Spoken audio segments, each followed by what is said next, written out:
Bonjour Karel, merci Bonjour. d'être avec nous. On rit parce que j'expliquais que ça m'arrive souvent de jaser comme une demi-heure avec les invités avant, puis là il y a plein de de bonnes réponses, puis là j'aurais voulu tout capter, ou des fois genre on parle juste trop, puis t'as pas enregistré. Fait que là, on est parti les caméras et on commence. C'est parti. Donc tu es ébéniste et fondateur des Gaspilleurs. Ouais. C'est un collectif de réparateurs, vous donnez une deuxième vie à des meubles qui soient endommagés ou des fois abandonnés sur le bord d'une rue. Vous en avez sauvé quelques-uns. Ouais. Fait qu'aujourd'hui, on va parler de travail avec ses mains. Super. Puis aussi le lien avec l'environnement. Parce que je trouve ça important de montrer que le mouvement a un impact sur ce qui nous entoure et sur notre vie quotidienne. C'est en plein pour ça qu'on le fait. Donc... Ouais, hein? T'es programmeur à la base, qu'est-ce qui t'a amené vers l'ébénisterie? Ouais. J'ai programmé pendant vraiment de nombreuses années, environ 15 ans. Je suis très content d'avoir fait ça dans ma vie. Mais à travers les années, j'ai commencé à me lasser d'être devant un écran toute la journée. Puis à environ peut-être 8 ans, j'ai commencé à vouloir travailler avec mes mains et puis faire autre chose. J'ai toujours été assez manuel. Quand j'étais petit, je me rappelle de faire beaucoup de peinture avec des petites figurines ou des choses comme ça, des maquettes. Donc j'ai décidé, j'avais un appartement à Montréal, puis je voulais me faire un bac à plantes, puis je trouvais rien qui fonctionnait. J'ai acheté une scie sauteuse au Home Depot. Puis je me suis juste lancé, j'ai récupéré des palettes à l'arrière du Home Depot aussi. Je leur ai demandé est-ce que je peux récupérer vos vieilles palettes, ils m'ont dit oui. Puis je me suis juste lancé dans la construction. Ce qui n'est pas une bonne idée, soit dit en passant, d'utiliser du bois de palette pour un bac à plantes, parce que souvent le bois est traité. Mais bon, ça je ne savais pas. Ça l'a-tu affecté tes plantes? Non. Non, ok. Mais ça aurait pu. Il est traité avec quel genre c'est quoi les C'est produits? pour éviter qu'il y ait des bibites qui viennent gruger le bois, etc. Donc souvent il y a comme des produits chimiques qui sont mis par-dessus le bois. Donc quand c'est pour des bacs à plantes, surtout si c'est des plantes comestibles, c'est pas une très bonne idée. Ok. Puis c'est pas non plus une très bonne idée de faire des bacs à plantes dans ton salon. Ok. Je pensais que t'allais dire faire des bases de lit en palette parce que ça aussi c'est populaire, mais ce qui peut émaner. Fait que pas dans le salon. Non, pas dans le salon, il y avait de la poussière partout. Puis, donc assez rapidement, j'ai adoré le processus de fabriquer ça, de tout, aller chercher le bois, le récupérer, le démonter, le couper, faire les plans. Mais j'étais dans un petit studio, donc c'était vraiment pas un gros appartement, j'étais comme dans ma seule pièce. Ma sœur, elle a eu la ruse, elle fait ça dans le garage à mon père en place. Fait qu'elle s'en va disperser elle travaille dans le Vieux-Port, puis il y a beaucoup de bois des 2x4. Puis elle a commencé à en récupérer c'est ça, le bois qui est utilisé dans son travail. Puis là, elle fait des meubles avec ça, mais c'est ça, elle s'est dit qu'elle n'allait pas fâcher ça. Fait que c'était une bonne première expérience. Ouais, c'était vraiment... j'ai adoré l'expérience, mais pas de le faire chez moi. Puis là, j'avais un ami qui venait d'acheter en fait un guidon en bois chez des artisans montréalais, puis qui m'a dit bah, écoute, là-bas, il y a un bâtiment avec plein d'ateliers, tu devrais aller voir. Juste été frappé à la porte, je leur ai demandé s'ils cherchaient quelqu'un pour sous-louer l'espace. Ils m'ont dit oui. J'avais aucune expérience. Je leur ai dit que j'avais aucune expérience, mais que j'étais quand même pas tenteux, puis que j'apprenais vite. Ils ont été vraiment super patients avec moi, puis ils m'ont appris beaucoup de... T'étais un apprenti, d'accord?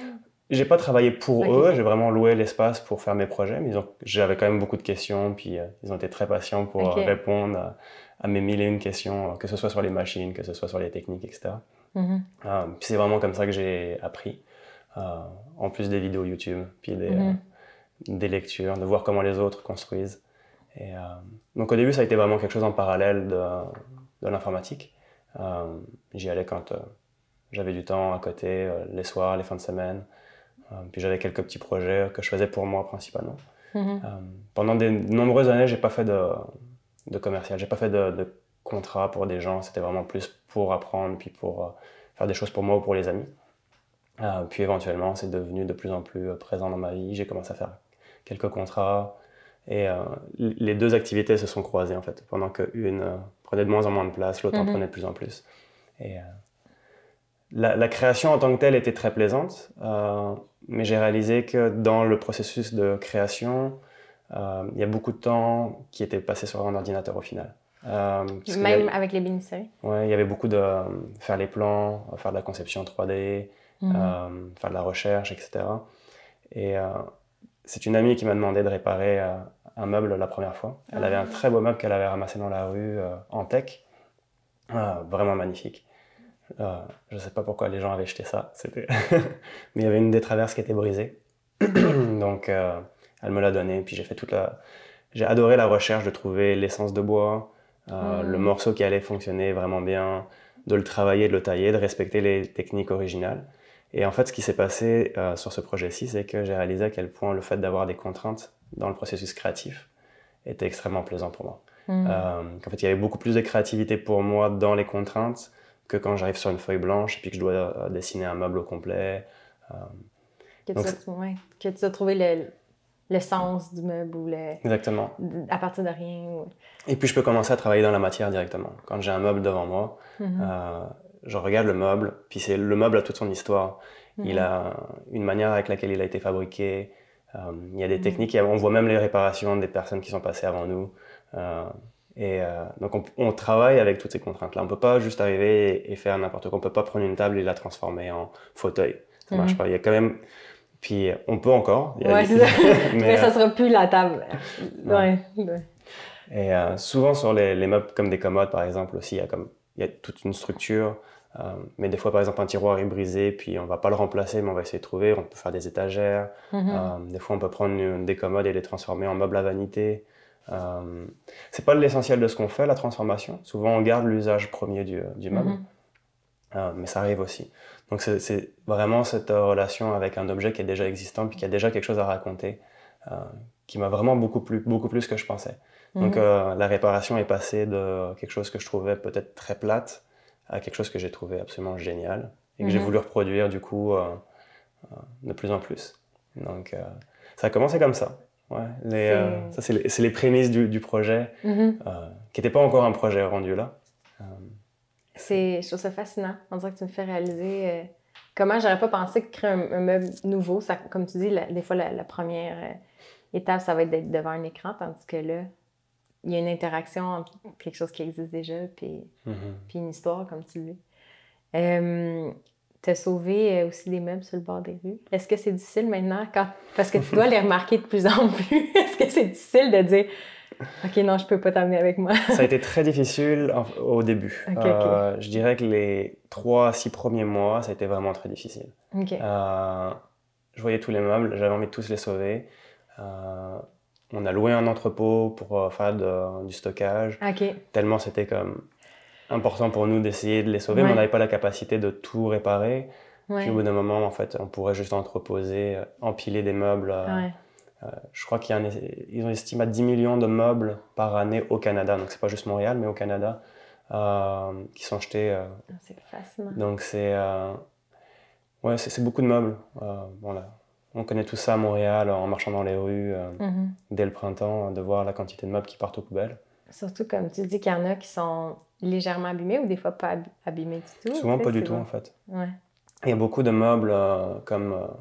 toutes les meubles Ikea qui sont juste un peu dévissés ou où il manque juste une pièce, puis les gens le mettent à la rue, alors que c'est des meubles qui sont assez faciles à réparer et qui pourraient servir encore quelques années. J'ai l'impression qu'avec toute la prise de conscience sur l'impact sur l'environnement, que les gens vont être de plus en plus sensibles à ça, là, puis on questionne déjà nos modes de consommation. Est-ce que toi, tu sens qu'il y a un engouement de plus en plus grand pour ton travail? Ouais. J'ai vraiment l'impression on est sur une vague. Il y a beaucoup d'acteurs qui sont dans le réemploi, dans l'économie circulaire, dans comment est-ce qu'on peut réutiliser ce qu'on possède déjà. Puis il y a vraiment une grosse vague. Je pense que c'est pas encore arrivé dans la conscience collective de manière massive, mais ça s'en vient. C'est comme moi, j'aime voir ça comme une grosse vague de tsunami. Ouais. Nous, on est dans la vague de tsunami, donc on sait ce qui se passe, mais c'est comme... ça arrive et puis comme tout le monde va prendre conscience à un moment donné que comme c'est une manière de consommer qui est viable. Parce qu'en fait, il y avait beaucoup de... C'est probablement une des positions qu'on va essayer de développer beaucoup dans le projet avec les gaspilleurs, c'est d'avoir le même degré d'accessibilité qu'un magasin, par exemple, mais avec que du réemploi. Donc ça, c'est clairement une vision sur le long terme. Aujourd'hui, souvent, on veut une table, donc on la veut hier. Donc c'est plus facile d'aller dans un magasin ou d'aller sur Internet, etc. Puis ça, je pense que c'est quelque chose qui va être assez difficile à combattre dans les habitudes de consommation des gens. Donc ce serait pour nous plus d'essayer d'aller rencontrer ce comportement-là. D'essayer de tout transformer les comportements.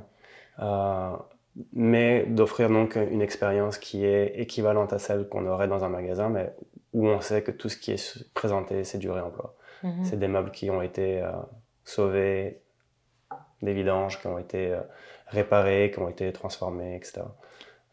Fait que dans le fond, en ce moment, c'est ça, quelqu'un peut vous acheter un meuble tout fait, déjà? Vous avez un catalogue? Oui. On a un catalogue pour les meubles qu'on a ramassés qui ne sont pas encore réparés. Donc ça, c'est un très bon moyen pour les gens d'adopter un meuble. D'adopter un meuble et puis d'avoir aussi toute leur créativité qui rentre en jeu. C'est-à-dire qu'on peut travailler ensemble pour prendre un meuble, le transformer pour l'intérieur de la personne, que ce soit pour les couleurs, que ce soit pour la fonctionnalité, etc. On est même en train de regarder pour développer un service de conseil et de design donc qui permettrait de dire on va trouver le meuble ensemble, que ce soit sur les Kijiji, Facebook, etc. ou même dans nos nombreux ramassages pour trouver un meuble qui corresponde à cet usage-là et on le transforme ensemble. Donc ça c'est comme un premier catalogue de meubles mais qui n'est pas encore transformé. Après on a le catalogue des meubles qu'on a déjà transformés, donc souvent comme entre des contrats, on va prendre des meubles de rue puis on va les transformer. Puis ceux-là sont à la vente. Puis après, il y a également le volet donc, des contrats pour les gens qui ont des meubles qui ont une valeur sentimentale. Ça, je dirais que c'est quand même les gens qui ont le plus de conscience, c'est ceux qui ont des meubles. Ils les ont peut-être depuis une centaine d'années dans leur famille. Ils aiment l'idée de le garder. Ils ont vécu toute leur vie avec. Mais souvent, c'est comme le style ne correspond peut-être pas avec la décoration de la maison. Donc c'est vraiment cette idée de le transformer un petit peu pour qu'il puisse s'adapter au nouveau style de la maison. Ou alors des fois c'est même, les gens adorent encore le style du meuble, mais veulent le réparer, les tiroirs qui glissent plus, peut-être que le plateau du dessus a été magané avec les années. Donc c'est vraiment juste de lui donner une deuxième jeunesse. Est-ce que les gens sont surpris de tout ce qui est possible de faire? Beaucoup. On a un meuble qui s'appelle... On donne des noms à tous nos meubles. Ils ont tous, chacun ont une histoire, un nom, etc. Puis on en a un qui s'appelle Romuald. Et puis je pense qu'il n'y aurait pas grand monde qui l'aurait ramassé. Quand on regarde les photos, je t'enverrai les photos avant-après. Puis c'est un des meubles qui a eu le plus gros succès pour nous sur les réseaux sociaux. Les gens étaient juste comme « wow ». Et puis ça, c'est vraiment une réaction qu'on a souvent, de ne pas voir le potentiel dans quelque chose qui est complètement détruit. Il faut éduquer un petit peu l'œil pour voir qu'il y a un potentiel, quoi regarder, qu'est-ce qu'on peut ramasser, qu'est-ce qu'on peut sauver. Parce qu'on ne peut pas toujours tout sauver. Ça, on touche à un deuxième volet qui est quand même pas encore développé du tout, mais définitivement dans la vision, qui est de pouvoir recycler également les matériaux. Donc il y a plusieurs discussions avec différents acteurs du réemploi, parce que c'est une problématique qui est vraiment forte. Également, la ville de Montréal a fait un plan sur la gestion des matières résiduelles juste là, en décembre dernier. Il n'y a pas des centres de recyclage qui vont fermer, comme classique, là, qui vont fermer. Il y a comme une... ça brasse un peu. Il y a eu beaucoup de vagues cette année avec les écocentres. Et puis les écocentres ne sont peut-être pas un modèle viable selon nous, dans le sens où c'est beaucoup de tri. Il y a une partie des matières qui vont en écocentre qui sont réutilisées, mais ce n'est pas l'utilisation première d'un écocentre. Un écocentre n'est pas là pour prendre un meuble et lui redonner une deuxième vie. Ce n'est pas la fonction. Alors que pour nous, c'est vraiment est-ce qu'on peut conserver la fonction des objets le plus possible. Et si on ne peut pas, c'est correct, mais est-ce qu'on peut prendre les matières et les réutiliser dans un autre projet? Donc c'est juste de prendre la matière telle qu'elle est, de la transformer un petit peu, mais de la réutiliser. Puis après, la dernière étape, ce serait vraiment le recyclage pur et dur. Donc par exemple, de refaire fondre le métal, d'utiliser le bois pour du bois de chauffage. Donc c'est comme ça, ça serait la dernière étape. Mais pour nous, par exemple, dans le meuble, de récupérer toute la quincaillerie, puis d'avoir une quincaillerie où les gens pourraient acheter que de la quincaillerie, qui est de la quincaillerie de récupération. C'est beaucoup de travail, honnêtement, mais c'est comme ce genre de vision-là est beaucoup plus intéressant pour nous que cette idée de mettre ça à l'éco-centre. Puis nécessairement, le prix serait plus cher, là, dans le sens que, tu sais, il y a un humain qui a dû dévisser les vis et tout, là, que des vis... Quoique, ça je pense qu'on arriverait ça dépend si vous... C'est ça, si vous trouvez des meubles qui étaient abandonnés. Mais genre, je pense à moi, comme moi, je serais client dans le sens où, comme je serais prête à payer le temps, parce que comme tu dis, il y a une valeur, tu me racontais avant qu'on enregistre, il y a une valeur sentimentale qui est inégalée. Parce que la personne peut aussi participer. Fait que participe au processus, elle peut choisir avec vous le meuble, mais je pourrais aussi arriver avec mon meuble, puis vous pourriez m'accompagner. Oui, on fait beaucoup ça. À refaire. Fait que ça, j'ai l'impression que c'est un autre niveau. Pour ceux qui aiment l'idée de travailler de leurs mains, de se salir les mains, on fait de l'accompagnement aussi. Puis l'idée est vraiment de soit prendre un de nos meubles, soit de venir avec son propre meuble, puis d'apprendre les techniques. Puis on accompagne. Donc il y a une partie d'accompagnement et d'enseignement pour les techniques, puis ensuite la personne peut travailler en autonomie sur le meuble. Puis si jamais il y a quoi que ce soit qui bloque, on est là pour répondre aux questions, pour montrer ce qui peut être fait. Donc il y a beaucoup de choses qui sont faisables, il y a certaines réparations qui sont des fois un peu trop techniques pour quelqu'un qui est débutant, mais je dirais qu'il y a beaucoup de transformations qui sont très accessibles et que les gens peuvent faire eux-mêmes. Puis l'autonomisation est quelque chose qui est très important pour nous. On n'est pas là pour cacher le savoir et le garder pour nous. Au contraire, on est là pour le donner parce que notre mission, c'est vraiment de sauver le plus de meubles possible. Donc, si jamais les gens peuvent le faire eux-mêmes et sauver des dizaines de meubles de leur bord, on est super content que ça se fasse. On a créé plusieurs communautés en ligne, sur Facebook notamment, les meubles abandonnés et puis d'achat, de vente et de dons de meubles. Justement pour cette raison-là, on était très conscients qu'on n'avait pas la capacité de ramasser tous les meubles. Mais donc en créant une communauté qui est quand même assez grande maintenant, je pense qu'il y a 1500 personnes dessus, et puis ça continue de grandir. Ça fait en sorte que localement, les gens peuvent signaler les meubles et d'autres personnes peuvent les ramasser. C'est pas encore parfait, c'est pas tous les meubles qui sont ramassés, mais ça permet de mutualiser aussi l'effort. On n'est pas juste responsable, nous, avec le collectif, de récupérer tous les meubles. Ça peut être d'autres personnes qui nous aident dans le processus. C'est beau de dire, au lieu d'essayer de créer une entreprise de plus en plus grande pour essayer de tout gérer, c'est de créer des réseaux pour donner du pouvoir aux gens. Moi, je trouve ça magnifique comme approche, là. De justement dire, ultimement, la plus grande transformation, c'est au niveau du savoir, puis de donner à la personne un sentiment de compétence. Je pense que c'est le terme plus technique, c'est le sentiment d'efficacité personnelle. Moi, j'adore ça, là, parce que dans l'activité physique, il y a un gros discours autour de la motivation, mais je me rends compte que l'étape avant, c'est que la personne comprenne qu'elle est capable de faire quelque chose. Puis une fois que tu vois l'impact de ton travail, tu tombes un peu en amour avec ça. Mais, fait que de plus en plus de gens viennent vers vous. Est-ce qu'il y en a que... c'est ça, on dirait que ça me fascine de dire comment tu amènes les gens à bouger, comment tu amènes les gens à faire l'effort puis leur montrer que ça a le plus de valeur que de rester assis, de commander un meuble en ligne puis de le recevoir à sa porte. T'sais. Je dirais qu'on a vraiment de la chance à Montréal. Il y a quand même beaucoup de conscience autour de ça. Je ne pense pas que ce soit le pire endroit sur Terre où être pour ça. Il y a beaucoup de gens qui ont déjà cette conscience-là.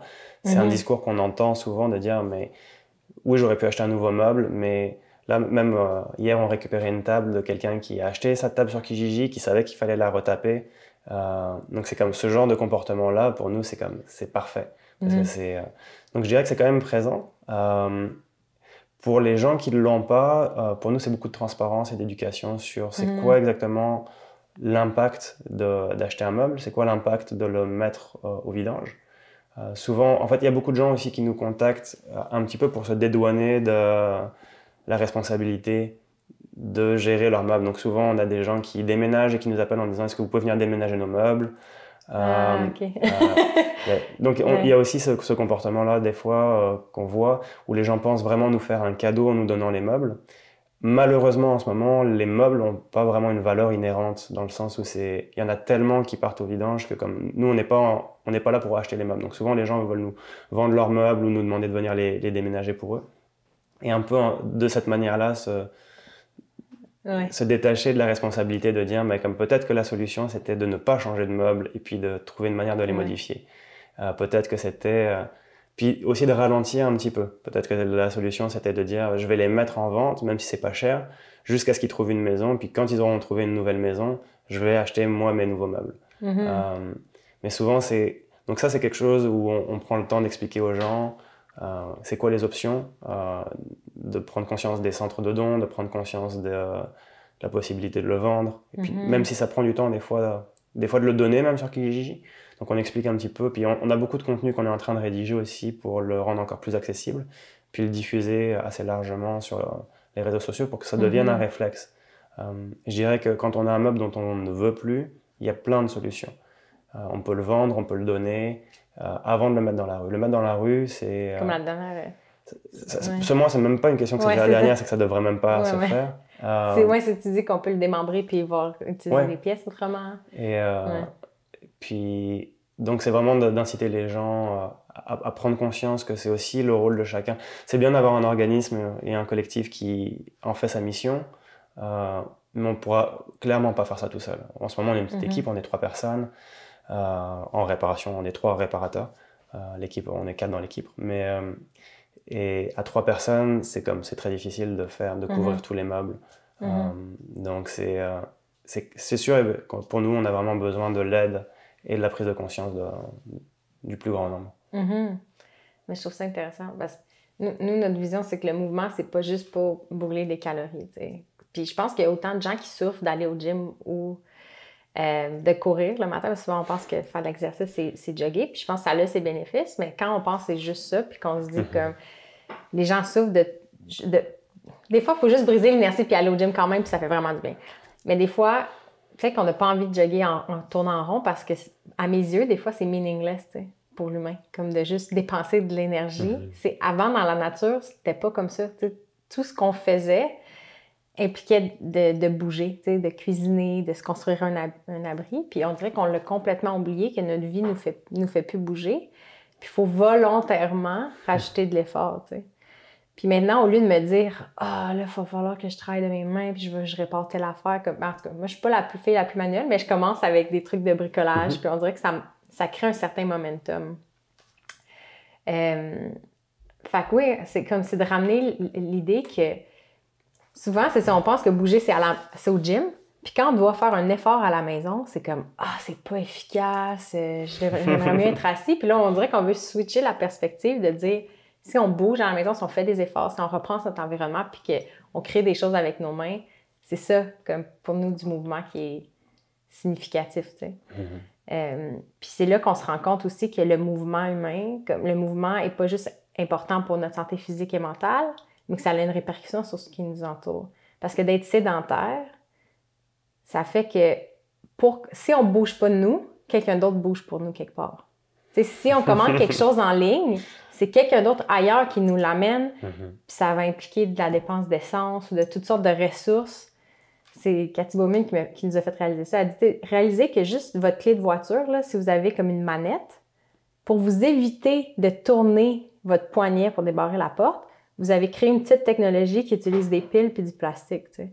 Puis là, j'ai fait, aïe, c'est vrai. Puis quand tu penses à chaque petit geste qu'on fait plus au quotidien, qui sont remplacés souvent par des technologies, ça devient hallucinant. Fait que là, on est comme en mode, dans notre maison, de dire, OK, il faut recréer de l'effort, puis on va commencer à essayer de faire plus de choses nous-mêmes. Puis si acheter un meuble neuf, on essaie que ça soit comme un peu une dernière étape. J'aime vraiment ça. Maintenant, je vais y penser à chaque fois que j'ouvre mon char. C'est pas une critique pour les gens qui ont une manette. Je pense que tout le monde en a une maintenant. C'est rendu tellement la norme. C'est comme sur la mienne, c'est compliqué. Il faudrait que je pèse sur le petit truc pour tirer la clé. Puis... Mais tu sais, c'est de dire, OK, c'est comme une poche à thé. Tu sais, le fait qu'on n'a même plus à racler comme pour enlever les feuilles. Pour enlever les feuilles. Tu sais, c'est juste, tu le trempes, tu le jettes. Mais juste ça, pour t'éviter de voir comme, là, on a créé une poche avec une agrafe en métal avec la... Ouais. Là, tu multiplies ça par des milliers d'inventions, des milliers d'humains, millions d'humains, milliards d'humains. Comme... Puis on est ensemble. On a créé beaucoup de confort, je pense, oui. Ce confort-là, personnellement, je dirais qu'il est pas nécessairement... On a une voiture avec le projet parce qu'on a besoin de faire des livraisons de meubles, etc. Donc c'est comme très présent. Et, donc j'utilise mon Python aussi, là. Mais le plaisir de faire dépasse grandement... Premièrement, je vois pas ça comme un effort physique. Je vois pas ça comme un entraînement. Quand je travaillais en informatique, j'étais moins présent dans mon corps parce que j'étais assis beaucoup. même si j'ai essayé les bureaux debout, etc. J'étais quand même très sédentaire. Puis je me suis beaucoup entraîné en mouvement naturel, des pratiques qui justement visent à la réutilisation du corps. Plus que le gym, moi ça, je mettais vraiment ma chose de lever des poids ou de... Tu fais de la slackline d'ailleurs? Ouais. Je sais pas si t'en fais encore. Oui, j'en fais encore. Ouais. Okay. J'ai souvent cherché, j'ai fait de l'escalade, de la slackline, puis mouvement naturel, qui est comme toute cette branche de mouvement où on essaie de bouger, soit avec les mouvements animaux, soit avec les mouvements d'évolution. Donc comme quand on était bébé, on savait ramper, puis les gens savent plus nécessairement ramper et utiliser leur corps. Donc c'est vraiment cette idée de réapprendre à utiliser son corps. Ça, c'était très présent quand j'étais en informatique. Puis maintenant, je te dirais que comme je bouge tellement à travers l'ébénisterie que comme je sens plus nécessairement le besoin de l'entraînement physique. Ça a pris une place secondaire. J'ai encore beaucoup de plaisir à pratiquer parce que c'est des activités que j'aime, c'est des sports que j'aime. Mais au quotidien, je soulève... Je prends cet exemple en juin-juillet, mais je ne sais pas combien de dizaines de tonnes, mais réellement de tonnes de bois j'ai soulevé quand on a fait le déménagement. Donc au quotidien, c'est beaucoup de manutention. Des fois, c'est un peu fatigant pour le corps, mais globalement, avec la conscience de comment bien bouger, moi, ça m'a rendu beaucoup plus fort. Je pense que j'ai jamais été aussi fort dans mon corps que là, alors que je m'entraîne plus du tout. Et c'est un vrai plaisir. C'est un vrai plaisir d'être dans un travail qui est manuel, dans un travail qui implique le corps, où je suis debout la majorité du temps, puis où je travaille de mes mains. Moi, les échardes, etc., ça fait vraiment partie du travail, de sentir le bois avec mes mains. Puis, donc, ouais, je comprends ça très bien. Est-ce que tes mains se sont transformées? Est-ce qu'elles sont plus... J'avais déjà des mains assez fortes à cause de l'escalade, je pense. Ouais. C'est comme, mais ouais, c'est comme... J'ai souvent des petites blessures, des cales, des blessures, là même, j'en ai ça. Il y en a tout le temps. C'est comme... Et je mets pas de gants, j'aime pas ça travailler avec des gants. J'aime ça sentir la matière. Donc, donc oui, les petites blessures, il y en a tout le temps. Je me demandais aussi au niveau de la masse musculaire, tu sais, parce qu'on réalise pas que les petits mouvements, tu sais, je trouve que l'activité physique, c'est souvent associé aux résolutions de début d'année. Puis là, il faut se mettre des objectifs SMART. Fait que là, tu mets un objectif qui c'est mesurable, réaliste, spécifique. Puis là, on dirait que ma perspective sur comment créer des habitudes puis comment bouger, c'est plus de dire, il y a plein de petits gestes qu'on s'en rend pas compte, là, mais si on les fait des dizaines, des centaines, des milliers de fois, ça nous transforme. Puis ça renforce notre corps sans qu'on ait besoin d'avoir un six-pack absolument défini. T'sais. Puis une de nos invitées, c'était une professeure en hygiène dentaire qui a travaillé aussi en orthodontie. Puis elle expliquait qu'il y a beaucoup de problèmes de développement de la mâchoire. On s'en rend pas compte. Là. On pense que c'est génétique, par exemple, puis qu'on va avoir besoin d'un appareil. Mais elle dit c'est aussi dû au fait que la société, notre manger est mou. Il est préparé ou on mange des smoothies ou des purées. Fait que notre mâchoire a pu à travailler autant. Fait que la musculature de la bouche se développe pas pareil. Genre. Puis là, j'ai vu comme sur Internet un appareil qui... C'était ridicule. C'était pour mâcher, pour les gens qui veulent se muscler le visage, tu sais. J'étais comme, OK, on est rendu là. On le fait plus au quotidien. Fait que là, on crée une affaire pour le faire à notre place, tu sais. Et je trouve ça intéressant de savoir que tu as vu cette transformation-là chez toi. Est-ce que tu as senti aussi un impact psychologique? Tu sais, entre le travail, ta vie de bureau puis la vie dans un atelier? Oui, je dirais que c'est la plus grosse différence, c'est la qualité de la fatigue. Ce que je veux dire par là, c'est que la fatigue après une journée derrière un écran, assis, n'est pas du tout la même qu'une fatigue après une journée de travail debout à travailler dans un atelier.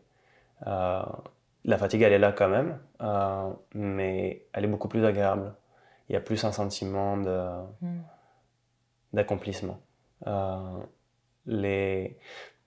Pour moi, en tout cas, dans mon expérience aussi du travail en informatique, il y avait quelque chose qui appelle mental, alors que là, c'est comme mon mental est beaucoup plus libre. Il y a vraiment, j'ai souvent vu l'informatique comme une drogue. Pour moi, j'ai grandi avec, je fais ça depuis que je suis tout jeune, puis ça m'a pris des années d'être capable de voir que cette pratique avait une influence sur mon cerveau. Okay. Donc, ça a modifié ma manière de penser, ça a modifié ma manière de voir le monde, Puis de désapprendre ça, ça a été quand même un processus assez long. Je dirais que c'est une bataille d'environ 5 ans dans ma vie, d'être capable de voir ça, puis de me détacher de cet impact que l'informatique avait sur moi. Et de choisir autre chose. Mm-hmm. Puis aujourd'hui, quand je suis à l'atelier, il y a vraiment cette envie de laisser l'esprit beaucoup plus libre, de ne pas l'attacher à quelque chose, puis d'être plus dans le ressenti et dans mon corps. Quand je suis sur un ordinateur, mon corps, il n'existe quasiment pas. Comme toute l'énergie monte dans le mental. Alors que quand je suis en ébénisterie, il y a quand même besoin de faire des calculs, il y a besoin... Donc, je peux beaucoup plus facilement contrôler où est-ce que va mon énergie. Elle peut se balader beaucoup plus du physique. C'est plus harmonieux. Ça m'intrigue vraiment l'aspect, comment tu vois l'informatique comme drogue. Puis ça a pris... Est-ce que tu as eu même une période de sevrage? Tu sais, quand tu dis que ça s'est allé sur 5 ans, c'était quoi l'enjeu pour toi? Qu'est-ce que ça te faisait ressentir? J'ai eu plusieurs pauses. J'appelais ça ma prison dorée, parce que il y a vraiment cette idée que c'est un domaine où, vu que je fais ça depuis que je suis tout jeune, j'étais quand même bon dans ce domaine-là. Il y avait beaucoup de demandes. C'est facile de trouver des clients, c'est un domaine qui paye bien.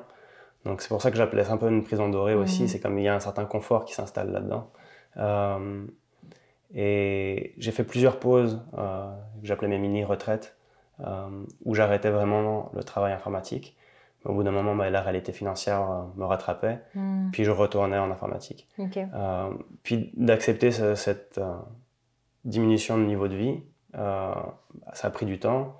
D'accepter aussi le fait que il y avait quelque chose de plaisant, il y a quand même quelque chose, quand je parle de drogue, il y a cette idée que ça peut happer vraiment vite. Et puis cette idée de pouvoir créer n'importe quoi à partir de rien, du vide, c'est aussi très plaisant. Et il y a quand même quelque chose de très agréable là-dedans. Donc ça a pris 5 ans parce que ça a été plusieurs pauses, je dirais, dans ma vie où j'arrêtais vraiment le travail informatique. Je me souviens d'une année où j'ai justement fait beaucoup d'ateliers pendant cette année-là. Puis très peu d'informatique. Mais je l'ai fait pour moi. L'ébénisterie, c'était à l'époque, c'était vraiment au début. Puis c'est plus pour apprendre, pour faire des tests, pour apprendre les techniques en travaillant. C'est comme ça que j'aime apprendre. En fait, j'aime apprendre en faisant. Donc j'ai fait beaucoup de ça cette année-ci.